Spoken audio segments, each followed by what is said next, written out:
everyone, and welcome to Merlin's Manor. Today I'm going to be talking about something that happened when we were playing Zombicide Black Plague the other night. And this is a game that we've been playing a decent bit lately. I've really enjoyed it. And in this game, there was a situation that was happening that looked like we were about to lose about midway through the game. And I'll go into exactly the details about that in just a moment. But then everything kind of came together in an awesome way. And I just wanted to share this moment with you guys. And so I'm going to I've reset up everything to kind of show what happened. So let's go ahead and get to the game board. Okay, so this is basically how the board was set up. I can't remember exactly how all this area was, but this is the area that we're focusing on over here. And this, I remembered how it went, and so I've got it all set up the way it was. And our problem here is this Necromancer. Now, in Black Plague, you have a Necromancer who will spawn in an area, and he brings in an extra spawn zone, and actually one had escaped over here, so we wound up with 3 spawns over here in this one zone that caused a lot of issues.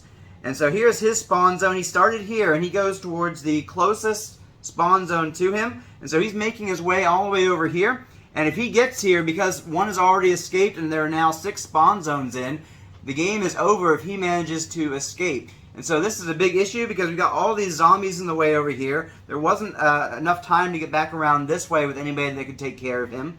And so we have a major issue. We tried chasing him, but he got a few activations that got him all the way down here to where he needs just 1, 2 activations and he is gone. And so we really needed to get him taken care of this turn. And so this is the problem we have. We can't move through here because for every zombie that's in a zone, you have to add an extra action to get out, and there's no getting out from all of this mess. And so this was the problem that we were facing. It looked like it was hopeless, but then a plan came together, and I want to show you how that plan worked out. The first thing that happened was Ostakar here came into the this is actually the vault. It comes from here to here to here, and he was here in the vault. He came 1 into here, and then he was able to take out both of these zombies that are up here. And so they were gone.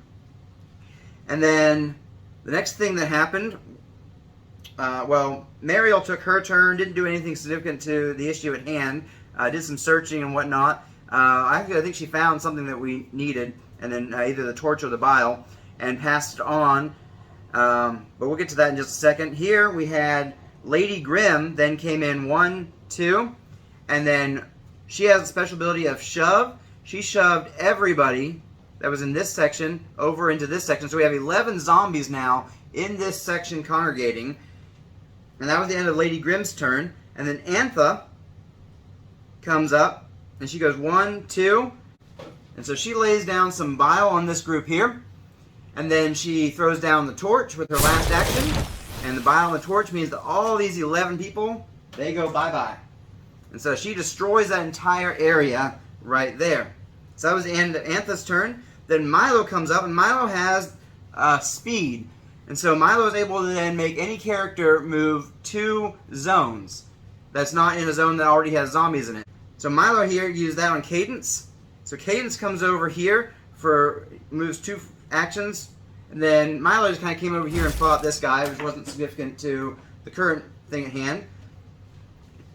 But then on Cadence's turn, which is the last turn of our turn here, she was able to then roll, and she has range of 3 and the ability of Marksman, which if she didn't have Marksman, then this fatty right here is going to be a problem because any ranged attacks would go to him first, and the longbow isn't able to actually destroy those zombies, and so she wouldn't have been able to attack. But because Cadence has the ability of Marksman, she can choose her targets, and she has a range of 3 with the longbow, and so I was able to then roll, and on the very first roll was able to take out the Necromancer, keeping the Necromancer from escaping, prolonging our game a little while longer.